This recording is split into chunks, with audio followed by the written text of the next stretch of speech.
ছোটবেলা থেকেই অভিজ্ঞতা লাভ করতে গেলে, জ্ঞান লাভ করতে গেলে, বিদ্যা লাভ করতে গেলে শুনতে হবে। মায়ের কাছ থেকে, বাবার কাছ থেকে, গুরুর কাছ থেকে, শিক্ষকের কাছ থেকে শুনতে হবে। হরিবাসরের গুরু হচ্ছে জগৎগুরু ভগবান। আমরা তার কাছ থেকে এখনো পর্যন্ত কথা শুনিনি। অনেকের কাছ থেকে অনেক জ্ঞান নিলাম, কিন্তু যিনি চৈতন্য প্রভু, চৈতন্য মহাপ্রভু, অচৈতন্য জীবকে যিনি চৈতন্য দিতে এসেছেন, এখনো তার কথা শোনা হয়নি। তার কথা শোনার জন্যই আমরা হরিবাসরে এসেছি। কেউ আমরা অন্যথা করি না। মা বাবাকে যেমন প্রণাম করি, গুরুকে যেমন প্রণাম করি, গুরুজনদের যেমন প্রণাম করি, তেমনি হরিবাসরে আমার বাবাও প্রণাম করেন, বাবার বাবাও প্রণাম করেন। আপনারাও করেছেন। অনেকে থাকতে পারে এরকম জানেন না, তাই করেন না, করবেন। শ্রদ্ধাবান লভতে জ্ঞান। হরিনাম হচ্ছে জ্ঞানোদয়, জ্ঞানের উদয়। সেটা লাভ করতে গেলে শ্রদ্ধাবান হতে হবে।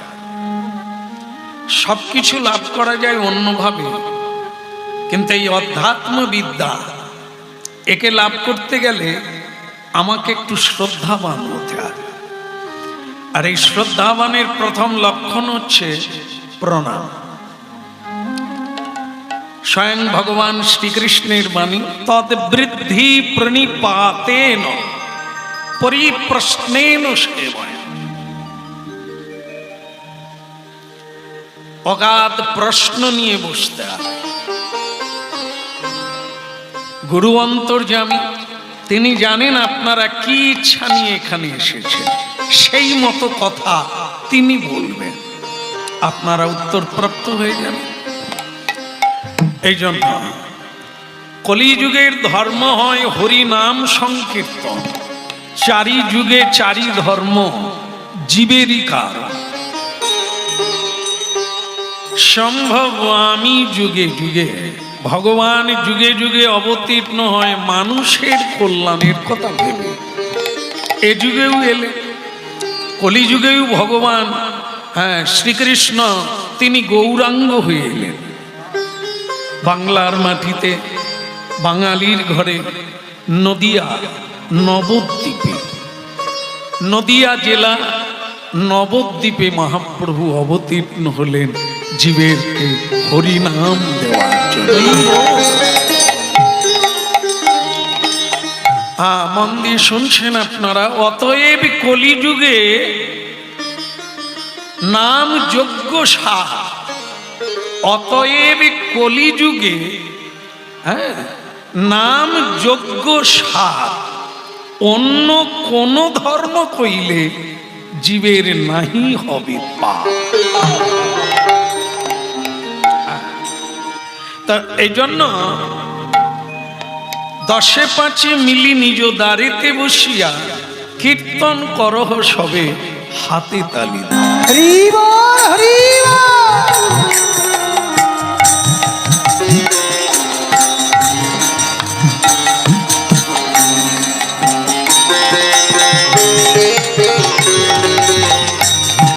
সবই ভালো লাগছে, একটা জিনিস খুব খারাপ লাগছে।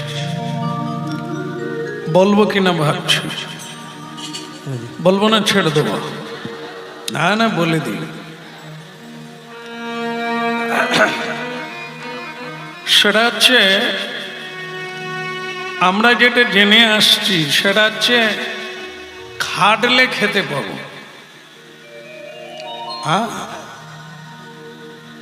উপার্জন করলে সুখে থাকবো। কিন্তু এই যে কিছু লোক আছে এই ভগবান ভগবান করে,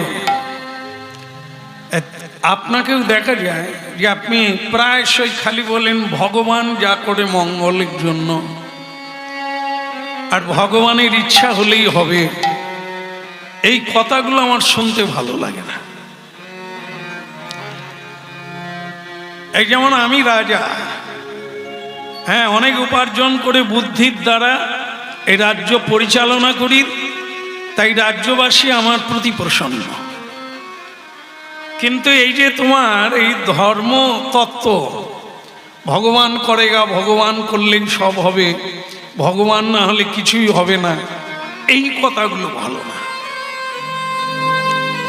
আমি তখনই মেনে নেব, এই রাজ্যের সবাইকে বলবো ভগবান আছে,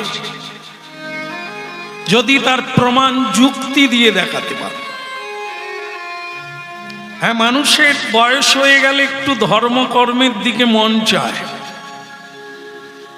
তা সেটা ধরেও নেওয়া যায় যে তার বুদ্ধি বিকল হয়ে গেছে, এবার ভগবান ভগবান করে কাটা। কথাগুলো মন্ত্রীকে বললেন, এক রাজা মন্ত্রীকে বললেন। মন্ত্রী বললেন, মহারাজ আপনি যদি বলেন যে যুক্তি দিয়ে আপনাকে বোঝাতে হবে, আমি চেষ্টা করব। তা বেশ, 3টে প্রশ্নের উত্তর দাও, 3টে যুক্তি দিয়ে বোঝাতে হবে, তাহলে তুমি তো পুরস্কার পাবে, তোমার মাথা যাবে না, হ্যাঁ, মৃত্যুদণ্ড হবে না, আর যদি না বলতে পারো মৃত্যুদণ্ড হবে। আর একটা কথা মাথায় রাখবে, যে তুমি যদি যুক্তি দিয়ে বোঝাতে পারো এই ধর্মতত্ত্বটা, তাহলে আমি রাজ্যে ঘোষণা করব ভগবান আছে, তার উপাসনা করা দরকার।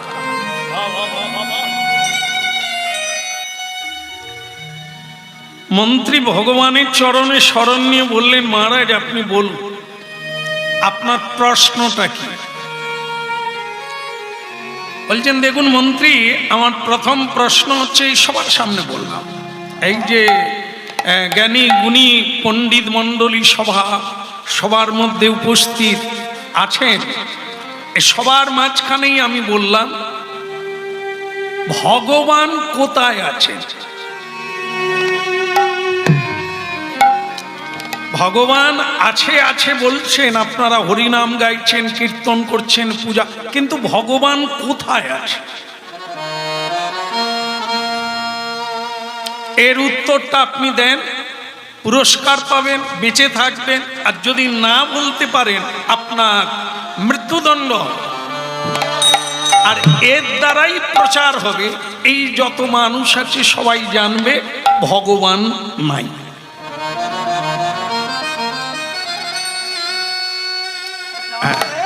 আর আমার দ্বিতীয় প্রশ্ন হলো, মানে ভগবান কোন দিকে চায়, চেয়ে থাকে তো, কোন দিকে চেয়ে থাকে, কোন দিকে তাকান?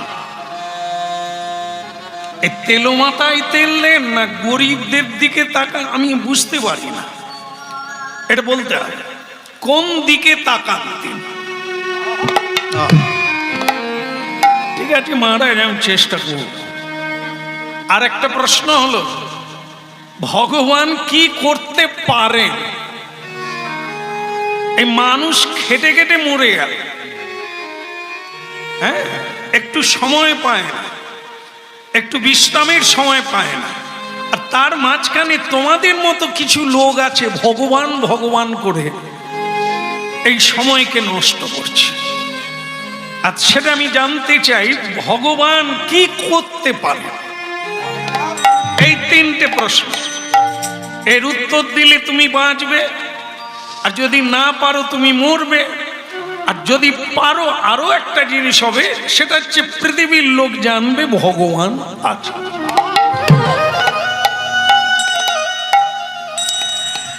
তবে মহারাজ কিছু মনে করবেন না, এই যেখানে মানে একবারে বাঁচা মরার একটা ব্যাপার রয়েছে, সেটা এত তাড়াতাড়ি বলা যাবে না। তা আপনি আমাকে একটা সপ্তাহ সময়।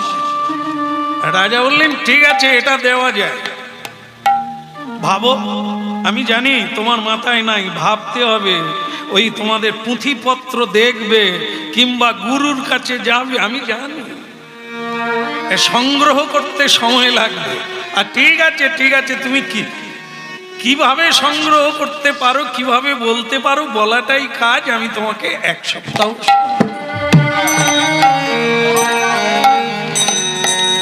হেলাতে জীবন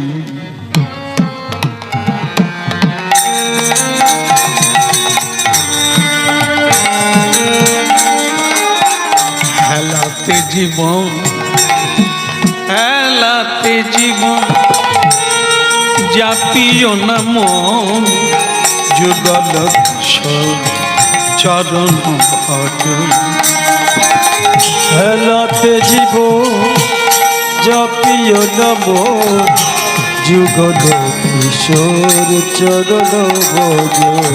হেলাতে জীবন আরে জীবন আমার, এই হেলাতে জীবন হেলাতে জীবন জাপিও না যুগল কিশোর চরণ ভজন। তুই না হেলাতে জীবন চাপিও না যুগল যুগল কিশোর চরণ ভজন।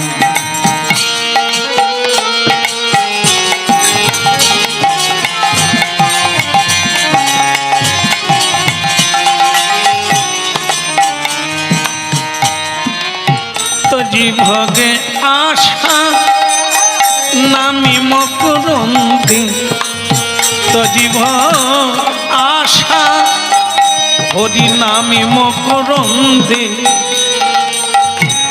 রে পিপাসুম একবার মধুপে মধু।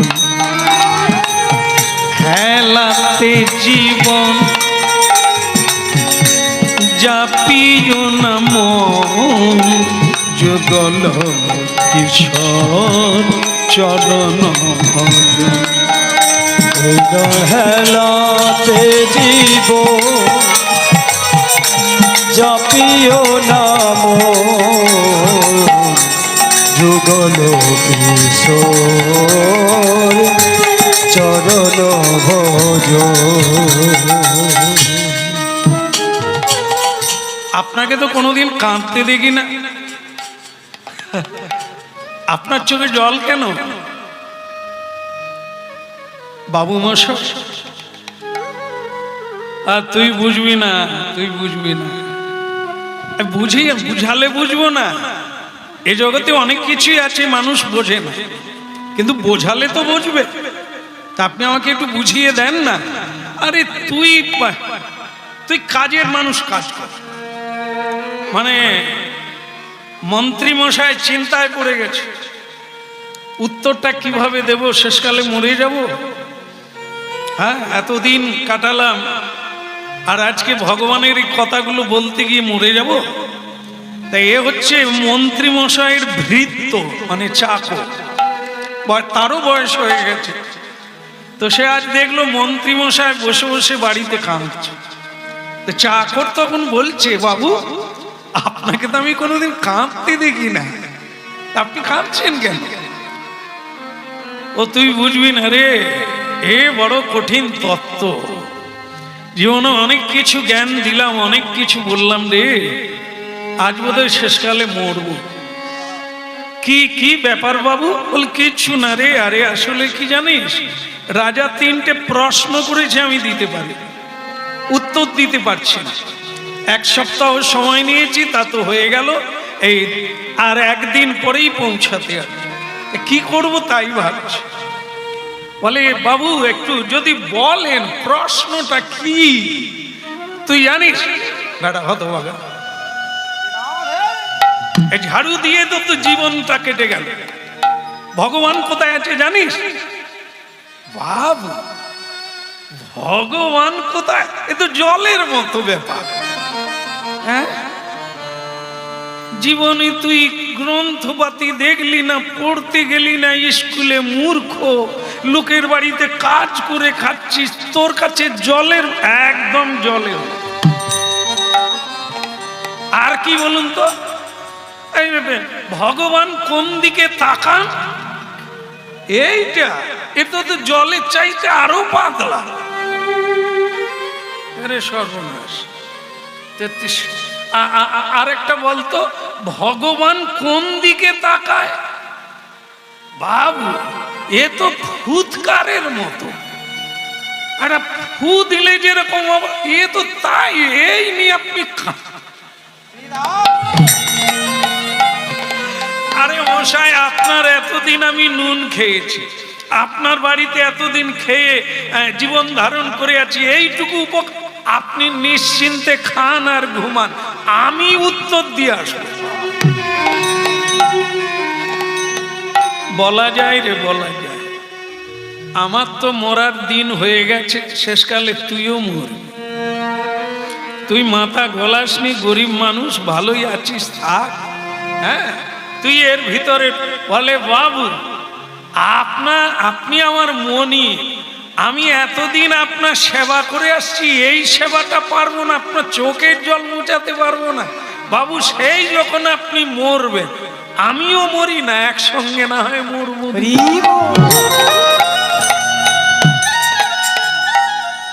আমি কোনো কুল কিনারা খুঁজে পাই না, যা তুই যদি পারিস তুই যা। বলে প্যান নাম বাবু, প্যান। একবারে দিনক্ষণ রেডি, এবার মানে সব লোকজন একবারে ভিড় হট্টগোল, এই কথাটা শুনবে। হ্যাঁ, মন্ত্রী মশাই চাকরি যাবে, মারা যাবে, এরকম একটা কানাঘুষো হচ্ছে, আর দেখার জন্য বহু লোক জড়ো হয়েছে। টান টান অবস্থা, মন্ত্রী আসবে। কথা মন্ত্রী না এসে তার এক চাকর, হ্যাঁ, ছেঁড়া কাপড়, গামছাটা কাঁধে দিয়ে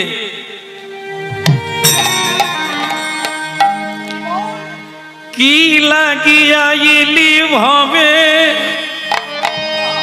মন কি লাগিয়া ইলি ভবে, কি লাগিয়া ইলি ভবে, মন কি লাগিয়া ইলি ভবে। ও তুই কি লাগিয়া ইলি ভবে, মন রে কি লাগিয়া ইলি ভবে। কি লাগিয়া ইলি ভবে, মন কি লাগিয়া ইলি ভবে। এমন জন্মে হরি না ভজিলি, হরিবা ভজিবি কবে। ওই নয় এমন জনমে হরি না ভজিলি, হরি বা ভজিবি কবে। এমন জন্মে, রে মূর্খ, গরু বাছুর ছাগল মুরগি হরি কথা বলতে পারে না, কেবল এই জন্মেই বলে যায় মানুষ জন্ম। এমন জন্মে হরি না ভজিলি, হরি বা ভজিবি কবে। নিতাই গৌর হরি বল। জনমে হরি না ভজলি, হরি বা ভজিবি কবে। মন কি লাগিয়া ইলি ভবে রে, মন কি লাগি আইলি ভবে। মন কি লাগিয়া ইলি ভবে রে, মন কি লাগিয়া ইলি ভবে। মানুষের আকার হইলে কি হয়, করহ ভূতের কাম।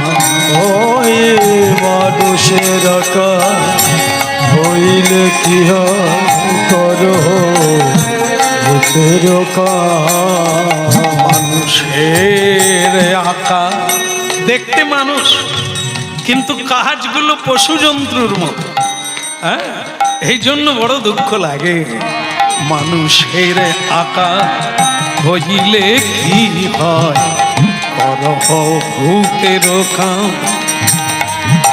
নইলে কেন না বদনেতে বলো নইলে কেন না বদনেতে বলো শ্রীকৃষ্ণ গোবিন্দ না মন শ্রীকৃষ্ণ গোবিন্দ না নইলে কেন না বদনে না বলো শ্রীকৃষ্ণ গোবিন্দ না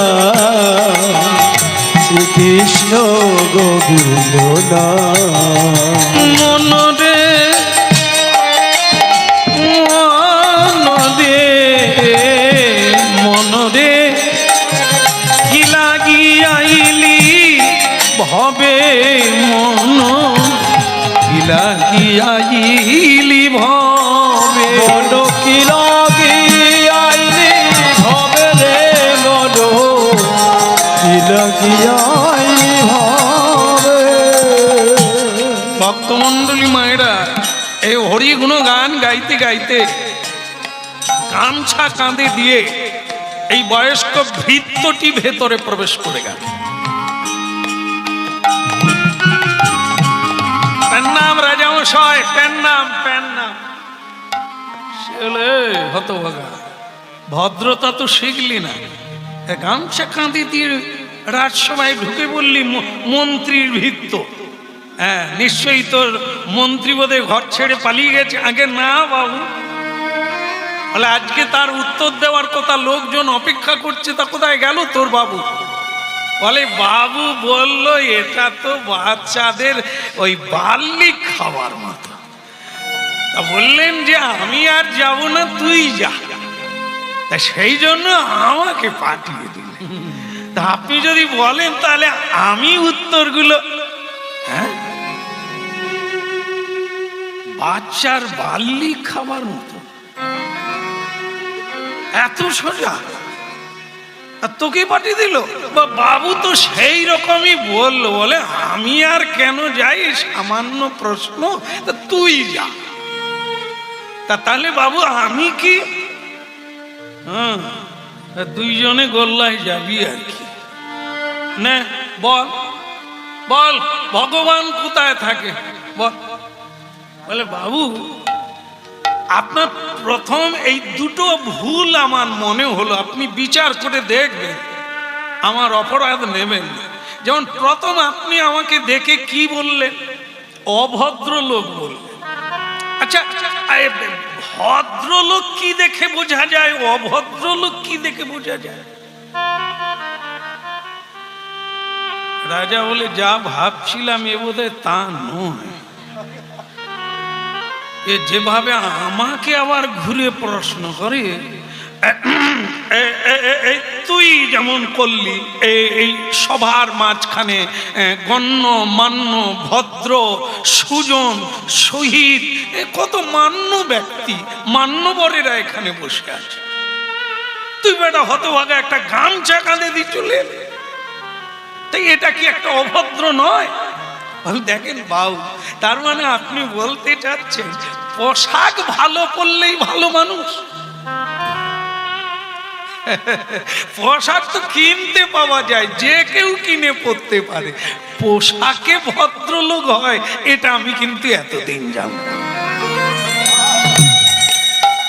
মানুষ চেনা যায় ব্যবহারে, পোশাকে নয়। এই তোমার ব্যবহারই তোমার পরিচয়। তুমি জানোয়ার না তুমি মানুষ না তুমি দেবতা, তোমার ব্যবহারেই তোমার পরিচয় ক্লিয়ার হয়ে যায়। রাজা দেখলো এ তো খাঁটি কথাই বলেছে। রাজা আমি, অন্য কেউ রাজ পোশাক পরে নিলেই কি রাজা হয়? পোশাকটা তো নয়। পুলিশ প্রশাসন তারা পোশাক পরে, আইন জেনে ল পড়েছে, তবে তারা পাশ করে পোশাক পরে। পোশাক যে কেউ পরলে কি?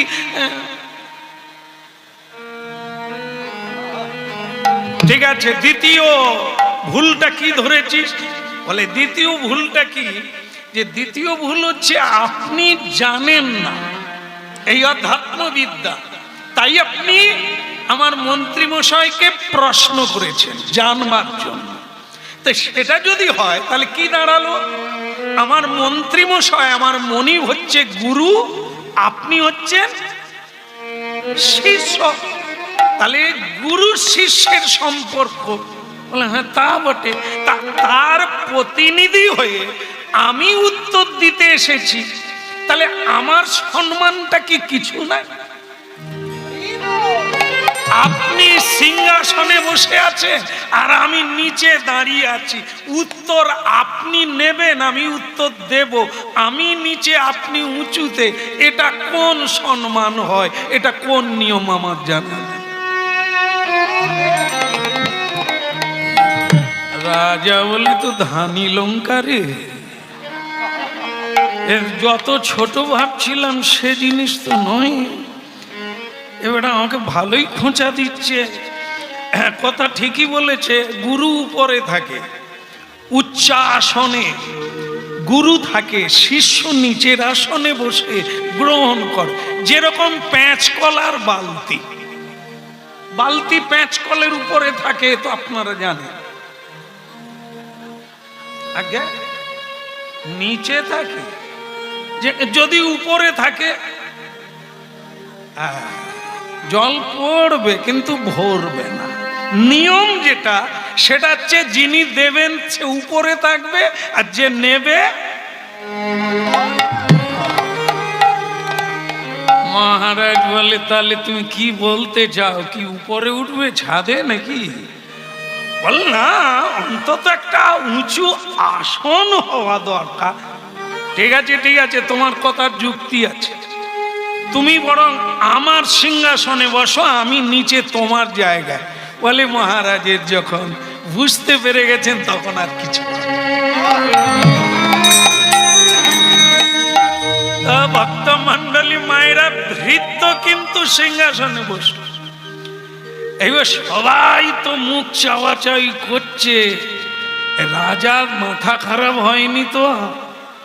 মন্ত্রীর ভৃত্য, সে এক নগণ্য, এক মানে কি গোনার মধ্যে পড়ে না, পণ্ডিতের মধ্যে, তাকে সিংহাসন ছেড়ে দিলেন।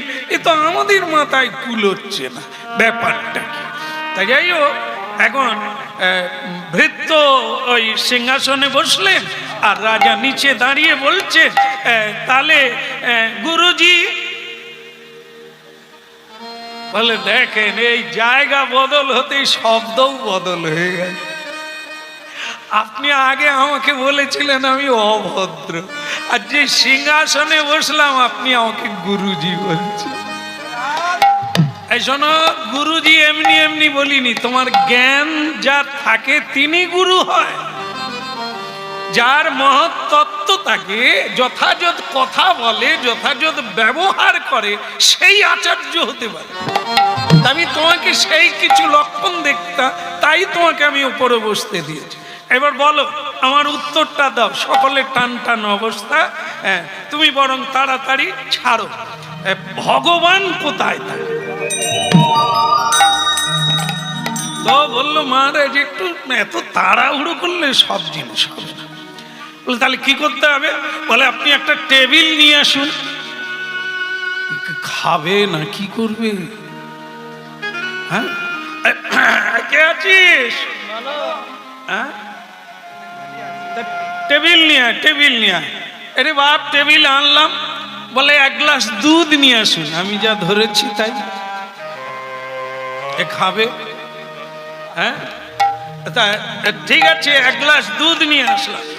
দুধ আনা হলো। সকলের অবস্থা বলে মহারাজ কেন একে বসালেন? আরে মন্ত্রীকেই ধরে আনলেই হয়ে যায়, গর্দান নিয়ে নিলেই হয়ে যায়, অযথা সময় নষ্ট হচ্ছে। এ তো টেবিল আনছে, দুধ আনছে, এবার তো ঘট ঘট খাবে। হ্যাঁ, আপনারা শুনবেন? শুনবেন নাকি? বলবো? আর নাহলে রাজাকে কাঁদালে নিয়ে গিয়ে বলে দেবো। আচ্ছা ঠিক আছে, আপনারা দেখেন, আমি দুধ খাবো না, আপনাদের চিন্তা নেই। তা বলে মহারাজ, এই টেবিলে দুধের গ্লাস রাখা হলো, আপনার প্রশ্ন হচ্ছে ভগবান কোথায়, আপনি খুঁজে পান না। এই এতগুলো লোক খুঁজে পায় না, তারা পাবে এই যুক্তির দ্বারা। কিভাবে বলবো আপনাকে বলি, আপনি কি দেখছেন টেবিলের উপরে? বলে এক গ্লাস দুধ। বলে মহারাজ মাখন দেখতে পাচ্ছে? টেবিলের উপরে কি মাখন দেখতে পাচ্ছে? বলে মাখন কোথায়? তো এক গ্লাস দুধ। আপনি জানেন কি মাখন কোথা থেকে হয়? কোথা থেকে হয়? ডাল, ডাল থেকে। আর দুধ থেকে। তাহলে মহারাজ মাখন কোথায়? দুধের ভেতর, দুধের মধ্যে। তা আপনি মাখন দেখতে পাচ্ছেন? বলে হতভাগা, মাখন দেখবো কি করে, এ তো দুধ। এই দুধের ভেতরে মাখন আছে ইহা সত্য, কিন্তু দুধকে দই বসাতে হবে, দই বসিয়ে তারপরে মন্থন করতে হবে, তারপর গিয়ে মাখন উঠবে। তাহলে আপনার উত্তর হয়ে গেল। বলে কিরকম? বলে এইরকমই। এই যেমন দুধ দেখছেন, মাখন দেখতে পান না, জগৎ দেখছেন, ভগবান দেখতে পান না।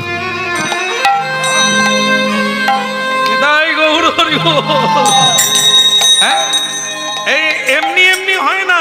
মাখন খুব দামি জিনিস, কিন্তু দুধ থেকে পাওয়া যায়, কিন্তু দুধ থেকেই পাওয়া যায় বলে হাত ডুবিয়ে দিলে পেয়ে যাবে, এত সোজা না। ওকে গরম করতে হবে, দই বসাতে হবে, দইকে মন্থন করে মাখন তুলতে হবে। বুঝতে পেরেছেন? ভগবান এত সস্তার জিনিস না যে আপনি দেখবেন বললেই দেখবেন।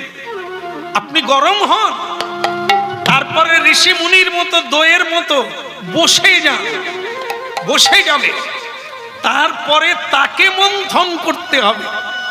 আত্মার সঙ্গে চিত্তের মন্থন হবে, তবে সেখান থেকে কৃপারূপী মাখন উঠবে, দয়ারূপী মাখন উঠবে, তবেই তো তুমি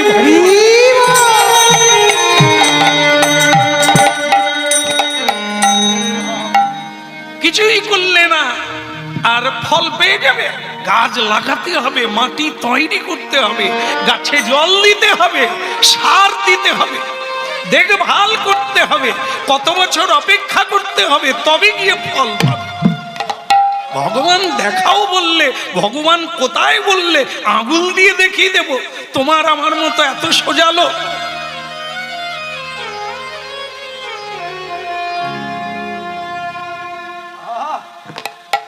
রাজা দেখলো যুক্তি আছে। बहुत अच्छा बेटा, खुश हो गया। আমি খুব খুশি তোমার এই উত্তরে। হ্যাঁ, যুক্তি দিয়ে তুমি বুঝিয়ে দিলে। এক গ্লাস দুধের মধ্যে দিয়ে তুমি যেভাবে বোঝালে ঈশ্বর তত্ত্ব, তাকে সাধনায় লাভ করা যায়, তাকে ভজনে লাভ করা যায়, এটা এটা সবাই জানে। ভালো লাগে। এমনি এমনি তর্কের দ্বারা হয় না, হ্যাঁ, গ্রন্থ পড়লেই হয় না। তাই এগুলোর জন্য সাধন চাই, ভজন চাই। হ্যাঁ, এটা জানা হলো, কিন্তু